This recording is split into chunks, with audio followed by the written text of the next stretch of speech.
All right, welcome everyone. Thank you for joining us today to hear more about the 2023 Disaster Challenge.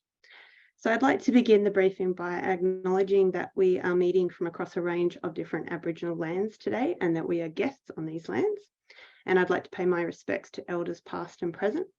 And I'd also like us to recognise that these lands and waters have always been places of teaching, learning and research, and that sovereignty has not been ceded. So my name's Blythe McLennan. I'm a research manager at Natural Hazards Research Australia, and I'm coordinating the Disaster Challenge this year with the support of a very experienced working group. I'm very pleased to be joined for this briefing today by Jane Toner. Jane is a PhD candidate at Griffith University in the Cities Research Institute, and her research is looking at the co-evolution of biomimicry and regenerative design for place-based projects. Jane led one of the finalist teams in last year's Disaster Challenge, so she's come here today to share some insights about what it was like to be a participant in the Disaster Challenge and to provide that perspective for you today. So what we're going to cover is generally the information that we hope will help you decide if the Disaster Challenge is something that you'd like to take part in, which of course we hope that you do, and what it will involve if you do choose to participate. So firstly, what is the Disaster Challenge? So you've got the official NHRA description of what the Disaster Challenge is in front of you, but I thought I'd throw to Jane to describe in her words what the Disaster Challenge is all about. Thanks, Blythe. Well, for me, it was the potential to make a difference using research skills. What? And using them to address like the really wicked challenges that are involved in, natural hazards. And some of those are, like humans have contributed to natural hazards becoming more hazardous in a way and perhaps increasing in frequency. And for me, it was like recognizing that we're living in a world of dynamic non-equilibrium. We can't take anything for granted. And, the Disaster Challenge is about exploring innovative ways to be prepared and integrate the unexpected. That's great. No, that's not a long answer. That's really good. Thank you. Yeah, so that's basically it. So the Disaster Challenge is an invitation to early career researchers, postgrads and new this year undergrads to have a think about some of the really tricky questions and tricky challenges that are faced in disaster management, and propose some new ideas about how we grapple with them and how we tackle them and potential solutions. So we don't call it a competition, but it is a competition. So it's a bit of fun. It's hosted by Natural Hazards Research Australia, but we're supported by a working group of representatives from universities and emergency management organisations. And I think something that is important to talk about is why we have a Disaster Challenge. And I think the short answer to that question is disaster management needs new ideas. If you ask anyone who works in any aspect of disaster management, from emergency services through to local government, community organisations, they will all say the same thing.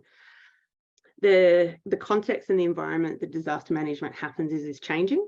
There's a whole host of reasons for why that is, and you can go out and do some of your research to start to understand some of the challenges that we do grapple with in managing emergencies and disasters. Some of the factors are climate change, of course, that is impacting frequency and severity of natural hazard events, changes in where and how we live, impacts of new technology, all happening that are making the environment that we're doing disaster management is be different today and in the future from in the past. And so it's widely known now across the sector that the way we used to do things in the past is not going to cut it for us moving into the future, and that we need some new thinking. So now is actually a really exciting time to propose new ideas to disaster management, because from my personal sort of experience observing the sector over quite a long time, I think now is the time when the sector is most open to new ideas and thinking about doing the business of disaster management in different ways. and tackling problems with some new solutions compared to the past. So it's a really exciting time to be involved in a challenge like this and putting this forward to the sector. It's also about the benefits of combining new thinking with existing expertise. So not all the expertise and all the skills and all the thinking that we need to grapple with some of the wicked challenges in disaster management rests with people who are currently working in the sector. So the disaster challenge is an opportunity for us to sort of link up and bring in some new perspectives, some new experience, some new skill sets from different sectors, different areas of research, and bring them into the emergency management sector. And that includes people who may not have thought that their research was relevant to disaster management. So I'll show you this year's Wicked Challenge is indeed very wicked. This year's challenge that we've put out to teams to grapple with is, in the midst of disruption, chaos, and calamity, how can resources from across society be accessed and connected in new and innovative ways to improve disaster response and link those who have the resources and supports with those that are most in need? Now, that's a really wide, broad question, and that was posed by the working group. So this is a long-running, very tricky issue that is very central to what disaster management is all about, and particularly disaster response. For me, the crux of this is, in the past, we used to see disaster response as being predominantly the purview of emergency services, so people who were trained to respond to emergencies and disasters in fire authorities, SES, police, paramedics, etc. Now we have a much bigger appreciation that we all respond to disasters. So the people who are directly impacted, indirectly impacted, community groups, all levels and sectors of government, not-for-profits, NGOs, and private businesses, including local businesses, right up to really big corporates. And we don't really have the best systems in place to link up all the resources and capabilities from across all of those groups to bring them to bear on disaster response, so that our response can have the best outcomes possible for everybody who's been impacted. So we can be efficient, effective, fair in how resources are brought to bear to help people at times of disaster. And this is an incredibly difficult thing to do, because at times of disaster, all our systems are disrupted as well. So we can have bridges and roads washed out, can have communication systems, disrupted powers can go out. So all of those systems we use to tap into and harness resources, they can be disrupted in unexpected ways. So I just don't want to take too much time. We have a second briefing that's going to sort of pick apart this challenge a bit further, where we will have a panel of practitioners talking about their experiences with it and how they grapple with it and what kinds of ideas they'd like to see. But I did want to give just a couple of examples of many hundreds of examples that I could have chosen to kind of bring this broad challenge to life a little bit. So one is, for example, from the emergency services. So we have trained people, highly trained people in the emergency services to respond to emergencies and disasters. Some of those are paid, many of them are volunteer. Australia is a big, sparsely populated, very spread out country. We can't have paid people all across that huge terrain ready to respond to emergencies. So we rely heavily on volunteers, particularly outside of metro centres in rural Australia. But the demands on their time is increasing, especially with climate change leading to more frequent events in future. How are we going to have people who are trained to respond with emergency services in the places where we need them to respond? So there's a challenge there. Can you design a way or a workforce or a volunteering system or model that can help us grapple with the people that we need to have in diverse places around the country to respond who are trained? Another aspect is how we can harness and tap into the skills and the contributions of people who haven't been trained specifically for emergency and disaster response. There's an example of ways that was done has come from New Zealand with the Christchurch earthquakes. You may have heard of the Student Volunteer Army. So that was a student group that coordinated students via Facebook and text message to come together to support householders with cleanup following the earthquake. So how can we kind of tap into and use all the human labour, all the skills that we have available to us, even if they have not been specifically trained to respond with emergency services?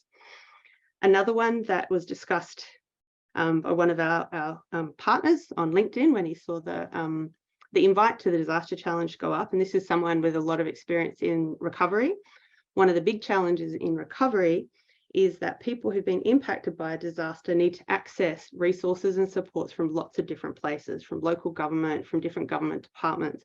They're constantly having to retell their story of what has happened to them and what support they need over and over again every time they interface with a different provider of services and resources for them. And this is like a second disaster that people have to go through. It is highly traumatic. How can we design a way where people only have to tell their story once, and that all the services from all the disparate places that need to come together to support those people can access that story without having to require those people to tell that story constantly over and over again to different people sitting in different seats at desks in front of them. There's a host of other examples of how you can pick out parts of this challenge to focus on. And a little bit later, we'll talk a little bit more about ways you could get started in kind of honing into a particular part of this challenge to kind of carve off a chunk that you can address or seek to address with a new idea. Okay, before we go on to that, I wanted to just run through how disaster challenge actually happens, what it looks like. So it's generally in 3 different phases. Phase 1 is now open. So this is, we're open for entries of initial ideas. And this phase closes on the 25th of May. So this is where we ask you to provide a proposed idea to us. It's the initial seed of an idea. Those ideas are then collected by us by the 25th of May. We have our working group will assess and look at them. And then from that, they will pick up to 3 finalists to go into phase 2.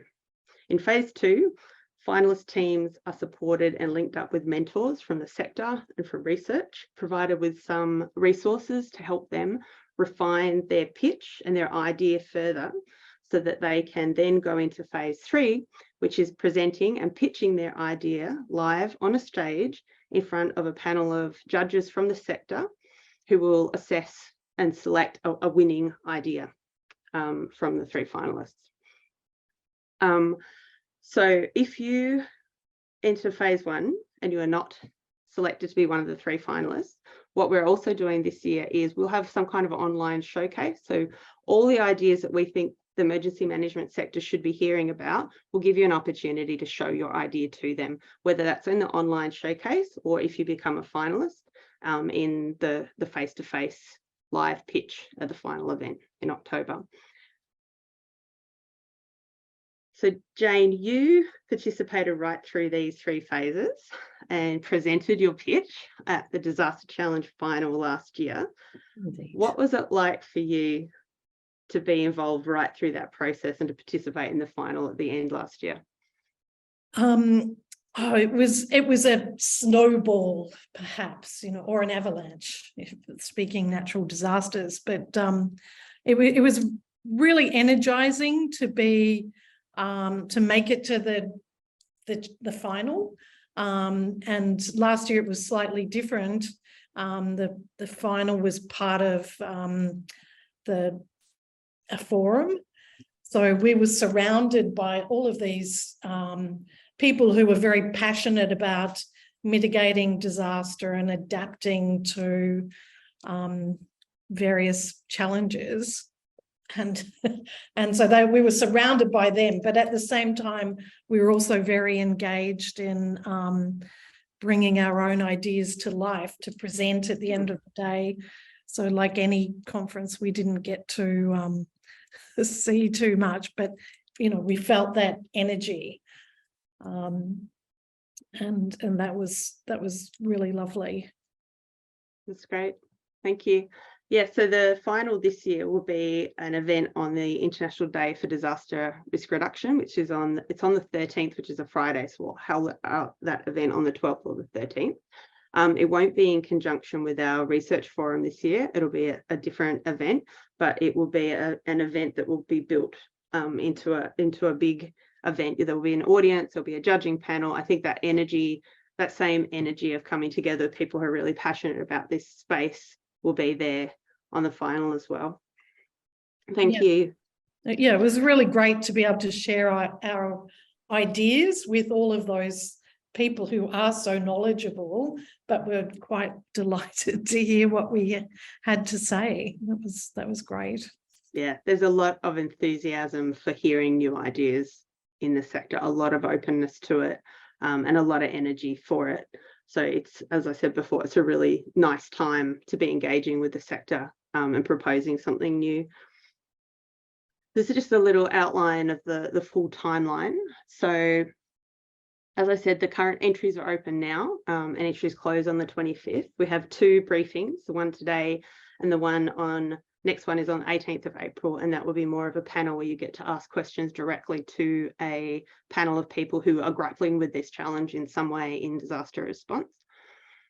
And then we have finalists announced in July, and then the finalist teams will be supported with mentors and resources and contacts at NHRA to help refine their proposal to pitch it at the final event in October. So the general timeframe is designed to align with university semesters as best as possible. So if you are a postgrad or an undergrad student, you can be working on putting your initial entry together across semester 1. Then we'll have a look at them over the break in between semesters. And then if you're selected as a finalist, you'll have the majority of semester 2 to work on refining your pitch and then present it in the final event in October. I just wanted to pause to answer the question. So do you have to have an idea to apply? I don't have an idea, but I want to join the program.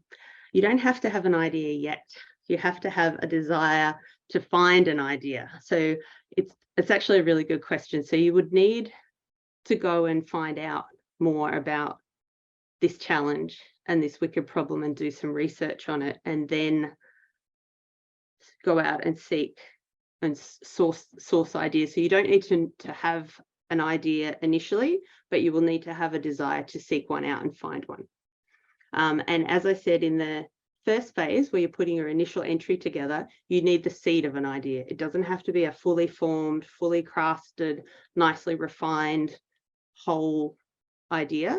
We're looking for that. We're looking for you to do talk a little bit further on about what we're looking for in specifically, but we'll be asking you to go out and find out a little bit more about this challenge and some aspect of it in particular that you'd like to dig into, and then seek out or a brainstorm or come up with potential ideas.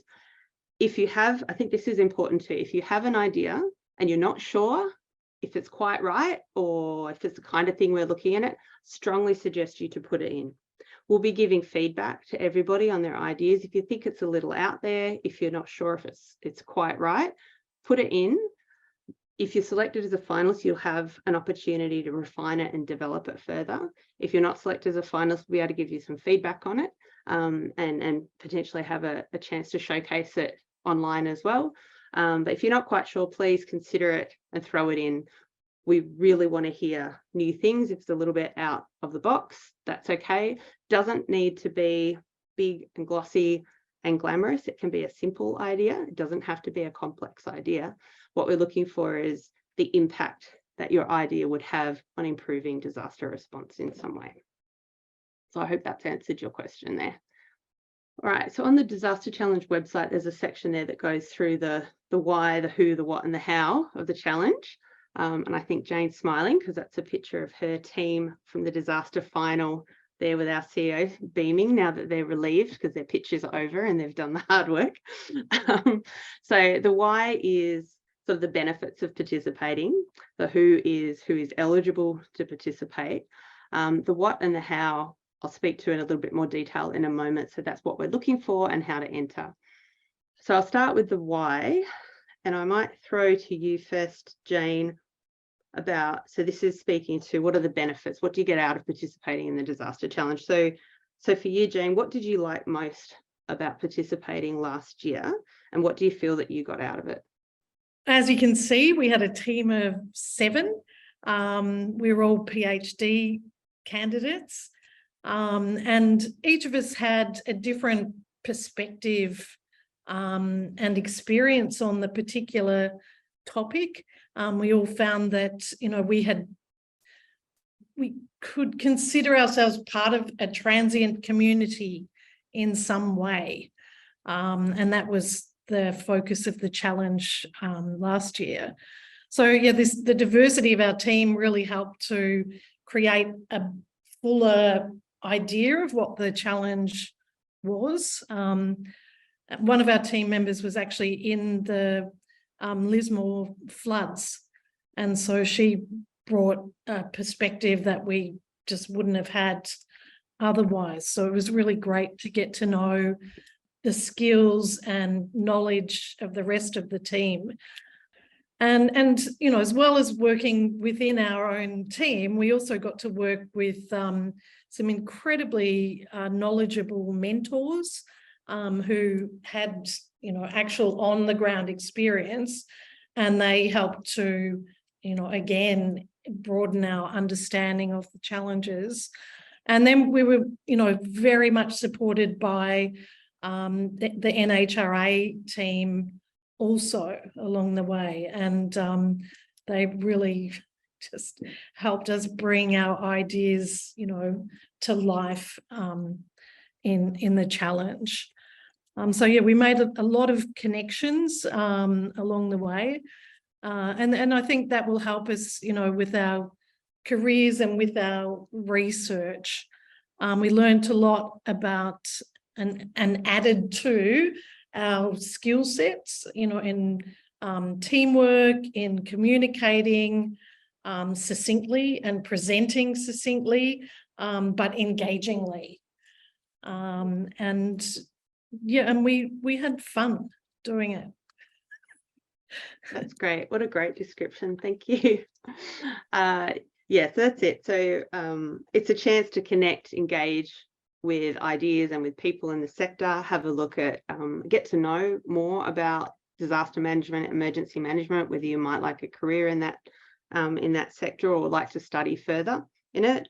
It's an opportunity to actually contribute to how disaster management happens and make a difference. And there's prize money. So the three finalists is a $5,000 cash prize for the winning team and $2,000 cash prizes for 2 runners-up. And as I said, you also get a chance to show off your ideas to the sector, whether or not you're in the final with an online showcase. So great opportunities. A few questions. So do you need to be part of a team, or can you be a solo entrant? That is a really good question. We like team entries, and I think they're more fun, and you get to bring together a diverse group to kind of link research areas and ideas together. But individual entries are definitely eligible as well. So you can enter as an individual. I will share towards the end of the briefing a link to a form where you can sign up if you'd like to share your contact details to find potential teammates to link up with, because I think and also I think at the final event, it's quite nice to present your pitch on a stage with a team rather than to be presenting as an individual. But yeah, like I said, individual entries are also eligible. Are there restrictions on the number of people who can enter for a group? And is each member subject to meet the criteria as an early career researcher, postgrad student or undergrad student? Good question. We don't have a restriction on the number of people. I think logistically, pragmatically, there'd be a limit on the number of people that you could bring together to work on an idea like this. We have a limit on the number of people per team that we will fly and support to come to Melbourne for the final event, I didn't say, sorry, is in Melbourne this year. We'll support 3 members of each team to come to that final event. If you're selected as a finalist, so 3 people will support with flights, accommodation, etc. to come down to Melbourne. So I guess that there is that restriction. Each team member, yes, is subject to meet the criteria. However, you can consult others. So I'll talk a little bit later about how to start digging into the Wicked Challenge, but you are very welcome to go out and talk to academics, to talk to people who work in the sector. Actually encourage you to talk to people who work in some aspect of disaster management to get to understand this challenge a little bit more. So you can be supported by others, but the team itself that enters and presents a pitch at the final is early career researchers, so within 5 years of having done a master's or PhD, a current postgrad student, or an undergrad student. And then someone has also asked how many submissions we expect to receive based on last year's experience. That's a really difficult question to answer because this is only the second year we've had the disaster challenge. So last year was the first time we had done it. I think we got around 20 eligible submissions last year. We're expecting to get quite a bit more than that this year, given it's the second year, and also because we've adjusted the timing to make it more accessible to postgrad students to access the disaster challenge during semester times. So I think that makes that more accessible to teams than the timing we had last year. So I might have to revisit answering that question after the 25th of May, and I could give you a summary of how many that we receive. Are undergraduate student entries considered in a separate category, and why undergrad entry is not included in the past? Good question. So the challenge is focused on early career researchers. So undergrads, not all undergrads are doing research. So we had a big discussion about this in the working group this year, and we thought, well, and we are improving and adapting and evolving the challenge as we grow it. As I said, last year was the first year. So the change we've decided to make with the working group is to open it up to undergrad students this year who can still go out and do research on this wicked challenge as well. So we'll see how this goes. It would, if we have enough entries to break out into categories, we'll look at doing that. We'll need to look at how many entries we have first. But if we do have a lot of entries, we will look at breaking into categories, yes. But we'll need to look at, I guess, the number and the quality of the entries that we get to do that. Basically, all good ideas that come through to us, we want to give them an opportunity to develop them and showcase them as best we can. All right, this is a very important one. So what are we looking for? So when you put your entry in, this is what the working group will be assessing entries on. That's quite a list. I'll break it down a little bit further for you. So the first 2 points there, so entries being focused and informed, they're about your understanding of the wicked challenge. So your understanding of the wicked problem. So being focused is about picking a specific real world example of that challenge and articulating, understanding that challenge, doing some research on it, understanding it, and being able to tell us which part of this challenge your solution is being designed to address, because this is a broad challenge. Wicked problems, by definition, can't be solved with one single answer. We are not expecting you to solve the challenge of how resources are all linked up for disaster response overall. We're asking you to find a part of that challenge to focus on.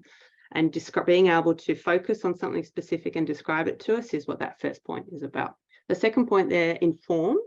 So that is about being able to demonstrate why that part of this challenge needs new and innovative solutions. So that's about going out and learning a little bit about it and understanding it enough to say, right, this challenge, we're not doing as well with it yet as we could be.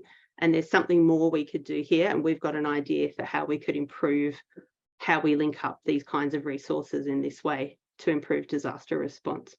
And I'll give you just a tip, a good place to look at where we currently have gaps and could be doing things a bit better in linking up resources in disaster response is to have a look at some of the public inquiries that have happened after recent events and submissions to those inquiries and findings from them, where they have actually looked at what's happened in big events, so the flooding that's happened, the Black Summer bushfires, and have actually looked at areas where we can improve. So that can really help you understand where there are gaps or where there are places that we could benefit from having some new solutions. The next 2 points there are sort of the must-haves that the main features that we're looking for in your proposed solutions or your proposed ideas. The first is that it's impactful. So there is a need for your solution and that there's a clear benefit from it. I'll be clear as well, though, the impact doesn't need to be like nationally significant. You don't need to reframe and reform how disaster response happens in Australia. We're talking about an impact for the particular group you're focusing on, for the particular part of the challenge that you're seeking to address. It doesn't have to be a challenge, like I said, that reformulates how disaster management happens in Australia, that is impactful and has benefits for somebody who's going through and experiencing the impacts of a disaster. The point about your proposed solution, your idea being credible, is that we want some evidence behind it. What makes you think that your proposed solution is going to work? What research have you done? Where have you got some evidence to say, yeah, I think there's something to this? So explain to us why you think your solution could work. And innovative. Of course, we're looking for new solutions, new ideas. Something that's innovative, something that hasn't been tried before, or is combining ideas in a new way. And it's interesting, Jane and I had a little discussion about what innovation means when we caught up this morning, that innovation can be something that has been done somewhere else in a different sector, in a different country, but it's not been done in Australian disaster management. It doesn't have to be brand new blue sky thinking. It can be, you can find inspiration in different places. And that's totally fine. So you can look in other sectors, you can look in other countries, you can look through academic literature. And if you can see that there's a seed of an idea there, you go and have a look and you think, no, I don't think anyone's doing this in Australian disaster management. This could be beneficial here. Bringing that idea to disaster management is a form of innovation in itself. So please source where you've gotten your ideas from. If you're taking an idea from somewhere else and bring it into the sector, that's totally fine. That's a form of innovation, and we're really open to solutions that propose applying a solution in a different way. The next 4 points there are more like nice to haves in your proposed solution. So that's that it's affordable. We don't expect you to provide a budget for it. We just want it to be within the realms of possibility. So no billion-dollar launching spaceships, etc. things or things that we just couldn't afford to roll out in every community in Australia. So a little bit of a look at, could this realistically be achieved in a reasonable budget, but no budgeting of your solution needed. How adaptable is it? Could it work in different places in Australia? So we're looking for solutions that we can kind of learn from or apply in different ways in different places. And scalable. Is your solution, does it have aspects that could be used for larger and smaller disasters or natural hazard events? And achievable. Is there sort of a pathway that you can lay out for how you'd bring your approach to life as a proof of concept, at least? So how could we develop this? How could we roll this out? How could we make this idea actually happen? And I'll just say as well, the entry form, when you fill it out, is a series of questions. There's 7 main questions on it, and the questions directly align to key elements here. So describing your real world example, demonstrating why it needs new solutions, etc. So we have a guide for entrants. It's available to download the Disaster Challenge website as a PDF, as a whole bunch of information in it. At the end of it, it's got a complete copy of all the questions that are on the entry form, so you can have a look at them and formulate your answers before you fill out the entry form. And they're very aligned to these elements that we're looking at in the entries. Okay, how to enter. We have an online form, so all entries need to come in on the form. You have 2 options for submitting your entries. So you can do a written entry by filling out all the questions on the form, or you can do a video entry. So with the video entry, it's up to 10 minutes. We're not looking at production value. It can be as rough as you like. We're looking at the content of your idea. But with the video entry, you have a little bit more flexibility in how you present your idea to us. Whereas if you do a written entry, you're completing the 7 questions that we've laid out in the form. And I'm going to throw back to Jane to comment on doing a video entry, because her team put an amazing video entry in last year. So I just wanted to, if you could tell us, Jane, sort of why you chose to do a video entry and what it was like doing a video entry compared to a written entry. Well, you know, and we do a lot of writing as PhD students. So in a way, we wanted to do something different.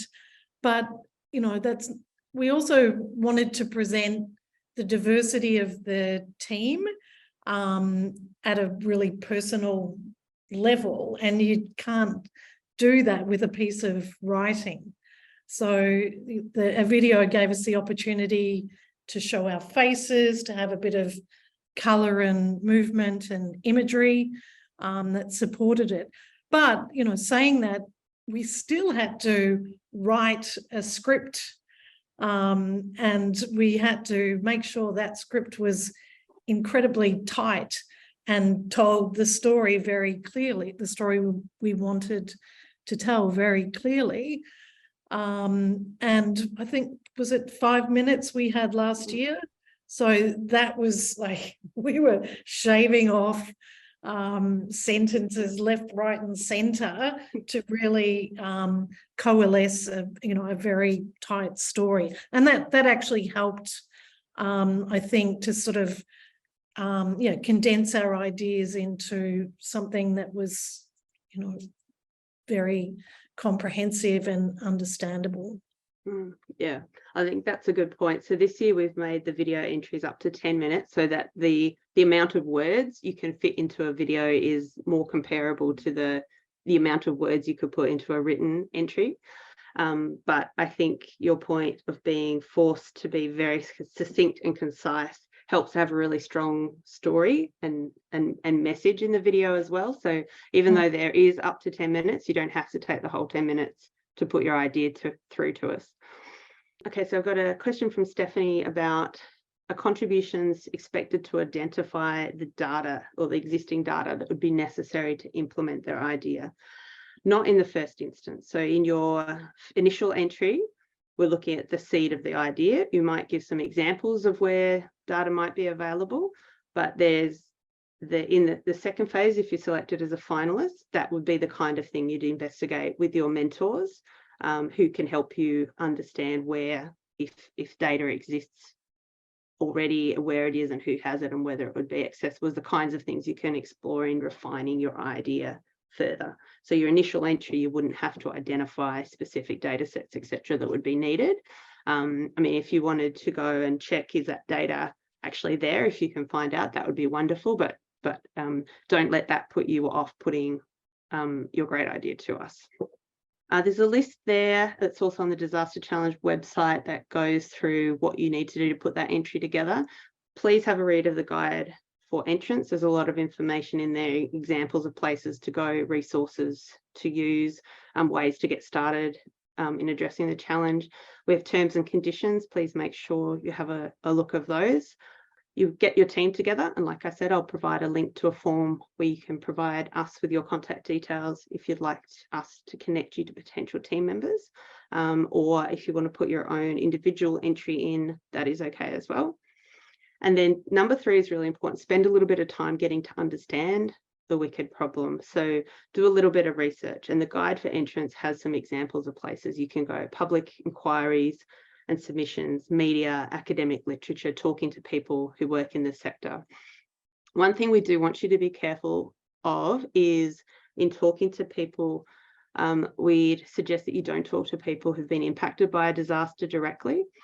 We've got some examples of how you can hear voices of people who've been directly impacted by a disaster through other means, so submissions to public inquiries, research where they've been interviewed as part of research studies, media reports that report participants and people's experiences.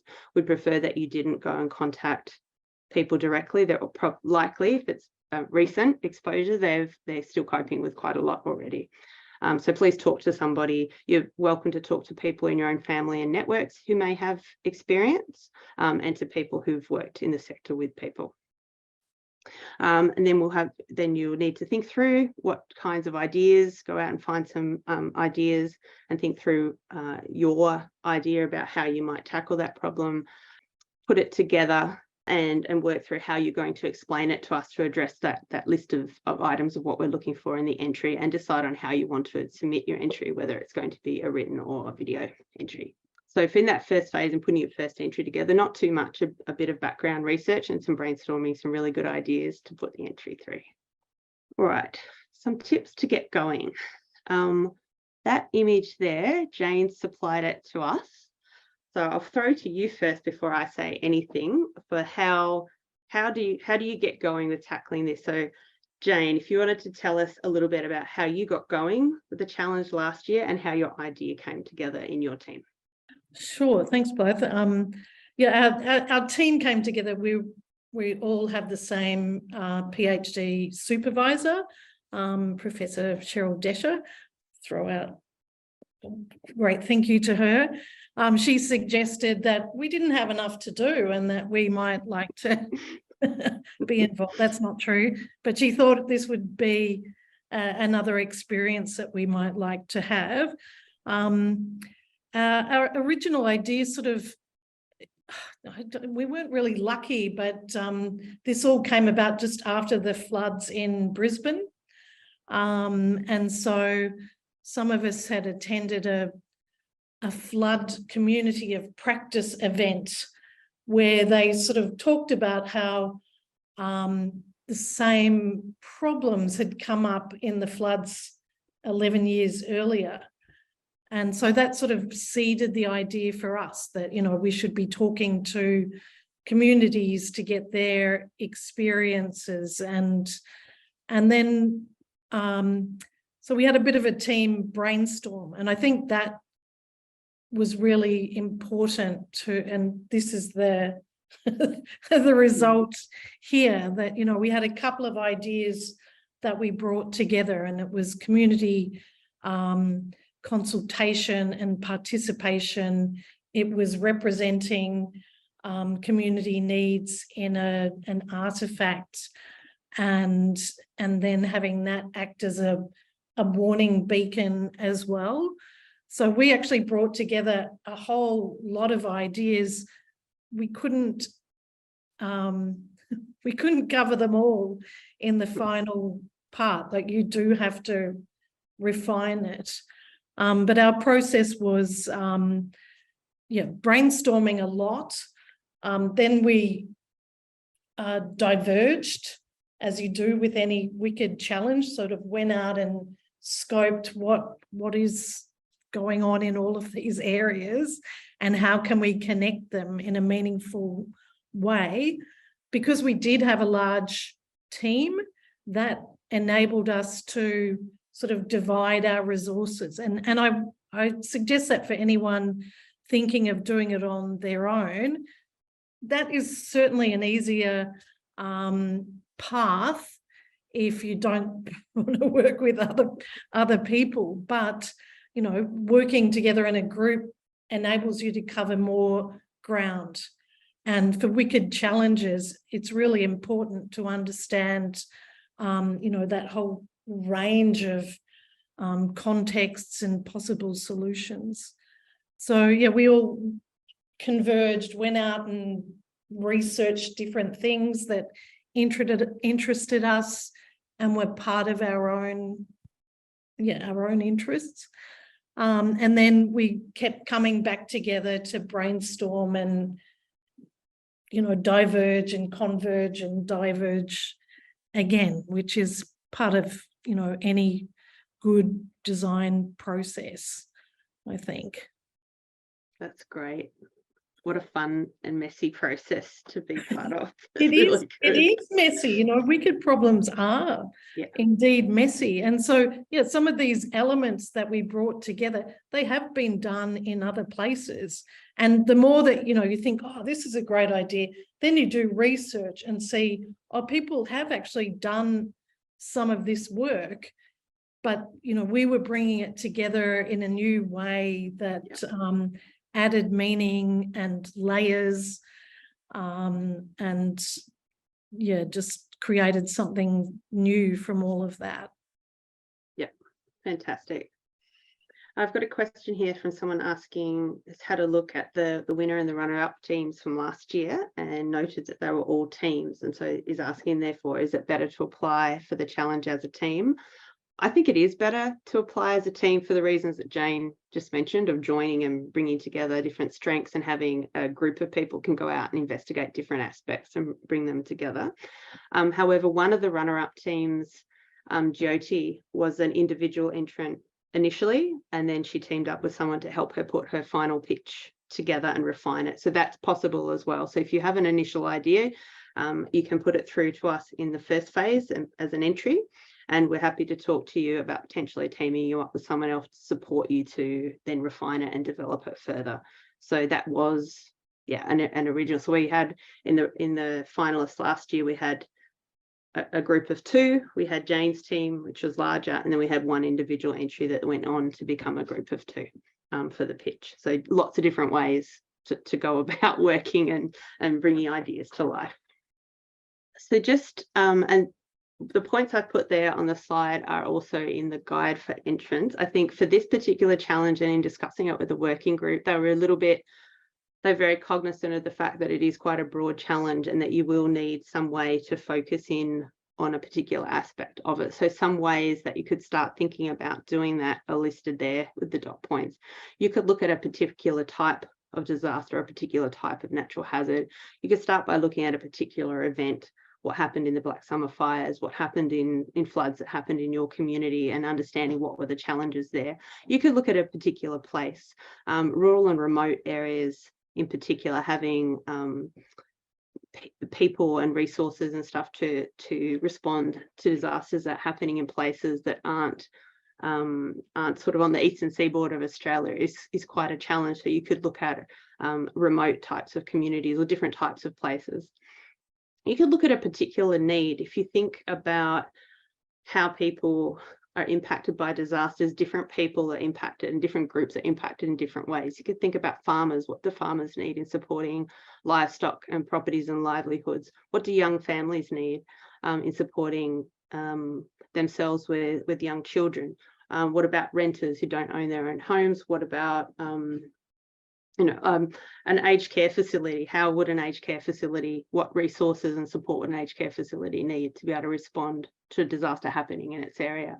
And where would they need to come from, and how can we link them together? So you can focus on it in that way. Different kinds of resources, you could focus on that. So when we say a resource is effectively anything you can use to help you.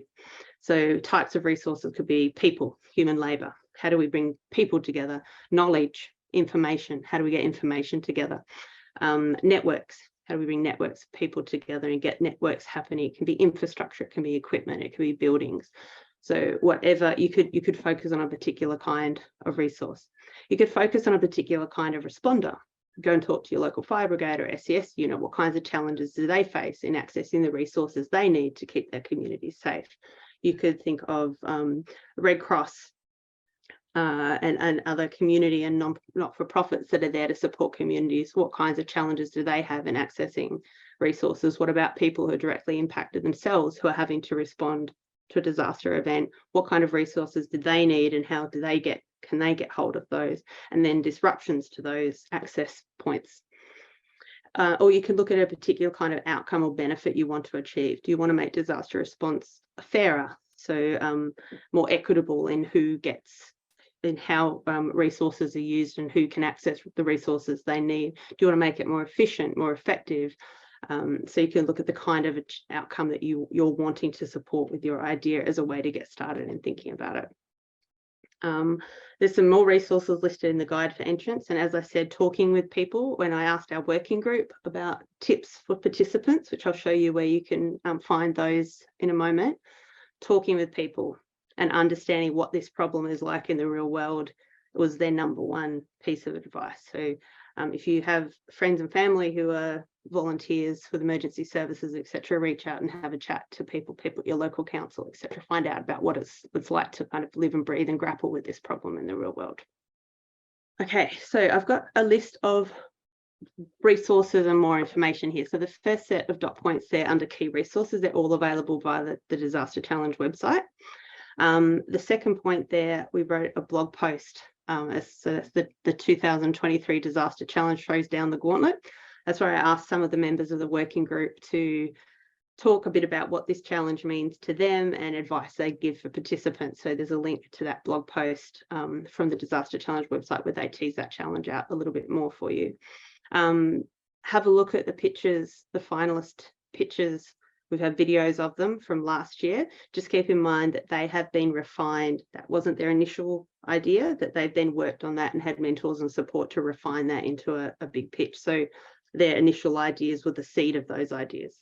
In getting help, you can speak to lecturers, supervisors, co-workers, etc. You're welcome to email us at research@naturalhazards.com.au. Any queries about the disaster challenge that go there will come to me to answer for you. And we have the second briefing on the 18th of April, which will be a really nice one with some practitioners who work in disaster response talking about it from first-hand experience. As I said, I have also set up a form. So if you are interested in linking up with people, there's a QR code up on the screen that you can scan and go into that form.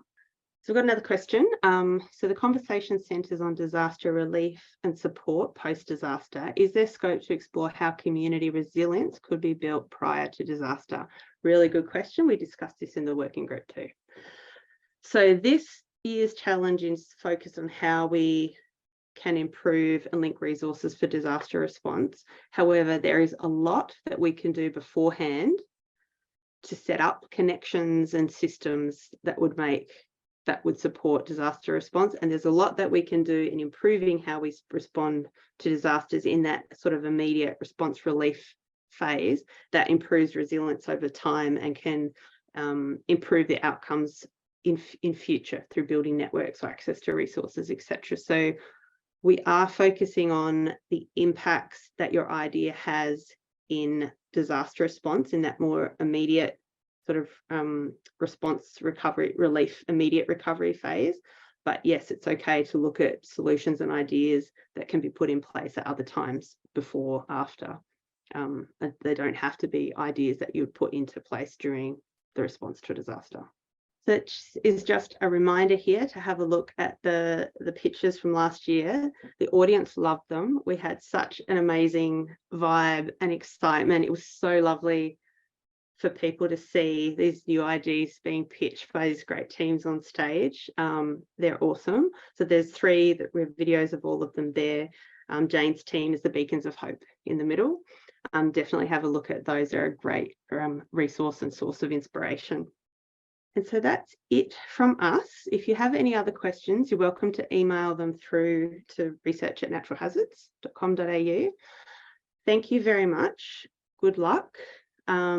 Also, just before I do go, I did want to mention, because some of you will be postgrad students, that we do have postgrad scholarships. So if you go to the Natural Hazards Research Australia webpage, under our education tab, there's information there about fellowships for ECRs and scholarships for PhD students. So if you're interested in something like that, please go ahead and have a look. Always look forward to seeing new applications that come through. The postgrad scholarships is indefinitely open at this time, so you can apply for it at any time. So thank you for your time. Best of luck. Have fun. Really looking forward to seeing some great ideas come through in the entries before the 25th of May. So thank you and enjoy the rest of your afternoon all. And thanks, Jane. Well, thank you. That was great. Yeah, I think the most important thing is have fun. And it's a real world challenge. So, you know, it is the opportunity to contribute, and that's exciting. It is. Thank you. Thanks, everyone. Enjoy the rest of your afternoon. Bye-bye. Thank you. Bye, Blythe. Bye, team. Bye, peoples.